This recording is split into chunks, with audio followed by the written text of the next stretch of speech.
സാറേ ഫോൺ ഹാക്കായെന്ന് നമുക്ക് എങ്ങനെ അറിയാൻ പറ്റുക? പറഞ്ഞുതരാം. അപ്പൊ നമുക്ക് ഫോൺ ഹാക്ക് ആവാൻ ചാൻസ് ഉള്ള കുറച്ച് കാര്യങ്ങളാണ് പറഞ്ഞത്. ഒന്ന്, പബ്ലിക് വൈഫൈ യൂസ് ചെയ്യുമ്പോൾ.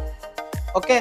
രണ്ടാമത്, ഏതെങ്കിലും നമ്മളെ ഫ്രണ്ട്സിന്റെ കയ്യിലോ അല്ലെങ്കിൽ നമുക്ക് പരിചയമില്ലാത്ത ആരെങ്കിലും കയ്യിൽ ഫോൺ കൊടുത്തു കഴിഞ്ഞാൽ അവര് അതിൽ ഇൻസ്റ്റാൾ ചെയ്യുന്ന സ്പൈ ആപ്ലിക്കേഷൻ മുഖേന ഫോൺ ഹാക്കാവാം. മൂന്നാമത് വരുന്നത് എന്താ, നമ്മൾ വാട്സപ്പ് അല്ലെങ്കിൽ ഇൻസ്റ്റാഗ്രാം മുഖേന സോഷ്യൽ മീഡിയ മുഖേന വരുന്ന ലിങ്ക്, ഫിഷിംഗ് ലിങ്ക് മുഖേന നമുക്ക് എന്താവും, നമ്മളെ ഫോണ് ഹാക്ക് ചെയ്യപ്പെടാം. അപ്പൊ ഇത് ചെയ്ത് കഴിഞ്ഞാൽ എങ്ങനെയാണ് മനസ്സിലാക്കുക നമുക്ക്?